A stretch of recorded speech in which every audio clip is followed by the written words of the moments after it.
अवैध कब हुआ था जरा मुझे बताएंगे सिंह साहब? मेरी जानकारी के मुताबिक जी सिंह साहब बोलिए। आपने कहा 7 साल पहले हुआ था और 7 साल पहले हुआ था, लेकिन शासन को कोई मजबूर कर दे कि हम आपको बिल्कुल तबाह कर देंगे तो शासन की प्रायोरिटीज, प्राथमिकताएं समय के साथ बदलती। तब प्राथमिकता नहीं थी, प्रायोरिटी नहीं थी। आज जब उन्होंने सूबे में आग लगाने की कोशिश की तो सबसे पहली प्राथमिकता इनको तबाह कर देंगे। मैं अगर होता डीजीपी तो मैं भी यही करता। और टैनी की बात जो आप कर रहे हैं बिल्कुल सही कहा आपने। टैनी की अगर नाजायज संपत्ति होती उस पर बुलडोजर चलना चाहिए था। मैं खुल के कह रहा हूं, हालांकि मैं जानता हूं स्टेट होल्डर के साहबजादे हैं, लेकिन इससे कोई फर्क नहीं पड़ता कौन किसका बेटा है। कानून की लक्ष्मण रेखा पार किया और तबाह हुए, वो चाहे टैनी साहब। ठीक है sir, Waris Pathan, thank you, आपने बहुत क्लैरिटी दे दी। दर्शकों से भी कहूंगी, हर बार जब आप सुने ना कि इन पर बुलडोजर क्यों नहीं चला, उन पर बुलडोजर क्यों नहीं चला, तो बेसिक सवाल जो आपको सोचना और पूछना है वो ये है, क्या वो अवैध निर्माण था? और अगर वारिस पठान ये कहे कि 7 साल पुराना अवैध निर्माण था तो पूछ लेना चाहिए शुभ मुहूर्त कब होगा उस अवैध निर्माण पर बुलडोजर चलाने के लिए। बोलिए वारिस पठान। नहीं, शुभ मुहूर्त सिर्फ मुसलमानों के घर पे चलेगा? शुभ मुहूर्त कायदे कानून का पालन नहीं करेगा क्या? अरे संवैधानिक काम है ये, सब इलीगलिटी है। ये डिमोलिशन करना, बुलडोजर सुनिए, आप बीच में टोकने से मेरी आवाज को कमजोर नहीं कर सकते। आप बीच में बोलने से मैं पूरी बात करूंगा, आप बीच में बोलते रहिए जिसको बोलना है मैं बोलता रहूंगा। मेरे पास तर्क है, मैं तर्कों पर बात करती हूँ सर। सुनिए अदिति जी, आवाज ऊंची करने से, इंटरप्ट करने से मुझे कोई फर्क नहीं पड़ता है। सुन लीजिए, तर्कों पर बात करती हूँ। आप ये बताएं, गुप्ता जूस कॉर्नर मुसलमानों का है कि हिंदू का मानते हैं? उनके घर को बुलडोजर से उड़ा दिया, क्या ये गैर कानूनी है? नहीं है। क्या ये रूल ऑफ लॉ बिल्कुल कानूनी है वारिस साहब, ये बिल्कुल कानूनी है। क्या कोर्ट ने आदेश दे दिया था पालन होते हुए उनके आफरीन फातिमा के फादर है, वो पत्थरबाज है, होती है और इसमें मुल्जिमान की पूछ करके उस पे कार्रवाई नहीं होती है। मुल्जिमान से पूछ करके कार्रवाई नहीं होती है। मुल्जिमान की अगर लेके जाए कि वोटिंग करके तब कार्रवाई हो सकता है। सिंह साहब और मुल्जिमान ने थे इलाहाबाद हाई कोर्ट के जज के बारे में आपको क्या कहना है? क्या वो गलत बोल रहे हैं?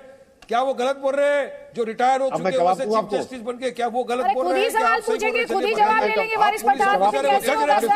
वो जवाब तो ले लीजिए उनका। 20 सेकंड विक्रम सिंह जी, जल्दी से सर। वो गलत बोल रहे हैं, आप गलत बोल रहे हैं। आप बोलिए, आपको जिसको बोलने का है बोलिए। आप बोलिए जिसको बोलना है, जिसको टोकना है टोके। मुझे जो बोलना था बोल दिया। आप बोलिए जिसको बोलना है। चलिए शुक्रिया, बहुत बहुत शुक्रिया, आपका इजाजत दी आपने कि अपने ही शो में हम बोल सके। बहुत बहुत शुक्रिया इस इजाजत के लिए। बहुत बढ़िया, thank you for your permission. अब मैं सवाल पूछ पाऊंगी। Thank you. आपने जितना टोका मैं विक्रम नहीं सिंह रुका, जी, बोलिए। Doctor Vikram Singh please. कोई बात नहीं सर, ठीक है, इट्स ओके। केवल 30 सेकंड वाले साहब आपकी समझना चाहूंगा, कितना टोका और कितना मुद्दे पर लेकर आए साहब ने एक तरफा जो भी अपना आर्टिकल लिखा, मैंने भी लिखा है। आप देखिए, पहले मेरी बात पे आप तवज्जो रखिए विक्रम सिंह साहब। नहीं, आपकी बात पे मैंने तवज्जो किया, मगर आपने बेबुनियाद बात करी, आपने असंवैधानिक बात करी, आपने कायदे कानून के विरुद्ध में बात करी। इसलिए मैं आपकी कोई बात से सहमत नहीं हूं। मैं संविधान की बात से सहमत हूं, हो सकता है मैं भी आपकी की बात से सहमत हूं। मेरा एक ही मानना है, आप एक काले चश्मे को लगा करके अगर हर चीज देख रहे हैं तो ये आपका लुकआउट, मेरा लुकआउट नहीं है। आप काला चश्मा अगर लगा लिया है, जिससे मुझे जज साहब ने जो लिखा वो उनको मुबारक हो। मैंने एक नहीं संविधान को नहीं मानते, अगर 10 लुकआउट है, आप कायदे को नहीं मानते, आपका लुकआउट है। आप इलाहाबाद हाई कोर्ट के जज की बात नहीं मानते, आपको कोई शिकायत है आप हाईकोर्ट जाए, रिट पिटीशन करें, लेकिन आप रिट पिटीशन न करके यहाँ पर गलत इंटरप्रिटेशन फैक्ट्स का कर रहे हैं। आप हाईकोर्ट जाइए, आपने बार-बार कहा विक्रम सिंह जी से आप जज की बात नहीं मानते, आप जज की बात नहीं मानते। सर सुनिए मेरी बात, राम मंदिर पर देश की सर्वोच्च अदालत का फैसला था, उसे आस्था पर दिया गया फैसला किसने करार दे दिया था? आप, इसीलिए मैंने शुरू में कहा ना, संविधान कानून की बात कीजिएगा तो फिर संविधान कानून की बात कीजिएगा, फिर बयानबाजी मत कीजिएगा कि टारगेट किया जा रहा है और सीजीआई बन रहे योगी आदित्यनाथ। जब आप जज की बात कर रहे हैं तो फिर सब जजेस की बात मानिए, जो लोअर कोर्ट कह रही थी उसकी बात भी मानिए और जाइए आगे अपील कीजिए, प्रक्रिया का पालन कीजिए, लेकिन सवाल मत उठाइए। आप ऐसा थोड़ी करेंगे कि चित भी मेरी और पट भी मेरी और आप ही जीतेंगे हर बात में। ऐसा नहीं होगा, तार्किक तौर पर बात होनी चाहिए, तार्किक तौर पर बात होनी चाहिए। एक और सवाल है, एक और सवाल, एक सेकंड रतन शारदा, जब भी कहा रतन था, शारदा, ये सेलेक्टिव क्यों है? सेलेक्टिव अप्रोच क्यों है? चाहे वो जुडिशरी को लेकर हो, चाहे वो सिचुएशंस को लेकर हो, चाहे वो सिचुएशन लॉ एंड ऑर्डर से ही जुड़ी हुई क्यों ना हो, ये सेलेक्टिव अप्रोच क्यों है? देखिए, पहले दिन को जरा शांत होने के लिए कहिए। ये हर डिबेट के अंदर चिल्ला कर डिबेट को भटकाते हैं। तो कोर्ट ने कहा अभी आपने जब बात की संविधान की, अरे बच्चे आपने बोला था चुप रहूंगा। वारिस जी आपने अलग लोकतंत्र में अभी आपने कहा चुप रहूंगा ना, अभी आपने कहा मैंने बोल दिया जो बोलना था, क्या हो गया? इतने असहिष्णु मत हुई है सर। आप विक्रम सिंह, अगर आपसे डिसएग्री करते हैं तो आप कहते हैं वो असंवैधानिक बात कर रहे हैं सर। दूसरा गेस्ट बोल रहा है तो आप उसको इंटरप्ट कर रहे हैं सर। ऐसा मत कीजिए, अभिव्यक्ति की आजादी के चैंपियन है सर आप। हर पैनलिस्ट की अभिव्यक्ति की इजाजत, आप अभिव्यक्ति की आजादी का सम्मान तो कीजिए। रतन शारदा जी, जवाब दूंगा। ये इतने सिलेक्टिव है कि इनकी पार्टी का नाम ऑल इंडिया मुस्लिम इत्तेहादुल मोमिनीन है, यानी ये केवल मुसलमानों की पार्टी है। खुद को सेक्युलर कहते हैं। एक सेक्युलर देश में केवल अरे भैया शांत हो जाओ ना। आप सवाल करेंगे, what is the use of this debate? कर सकता हूं, चलिए बताइए। अगर ये बोलते ही रहेंगे, जवाब भी नहीं लेंगे। अभी आपने इन्होंने कहा था कि मैं चुप हो जाऊंगा, चुप होते ही नहीं।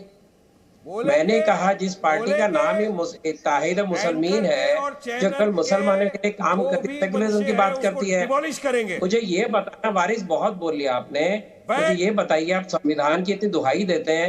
आपने कहा था बाबरी के लिए जमीन दे रहे, उसकी भीख हमको नहीं चाहिए। आपने जब ये सारे आपके साथी सरतन से जुदा कह रहे हैं, आपने इसको इनकार किया कि आपने कहा ये संविधान के विरुद्ध है, ये शरिया का कानून है, देश के संविधान में नहीं चलेगा। आपने कहा क्या?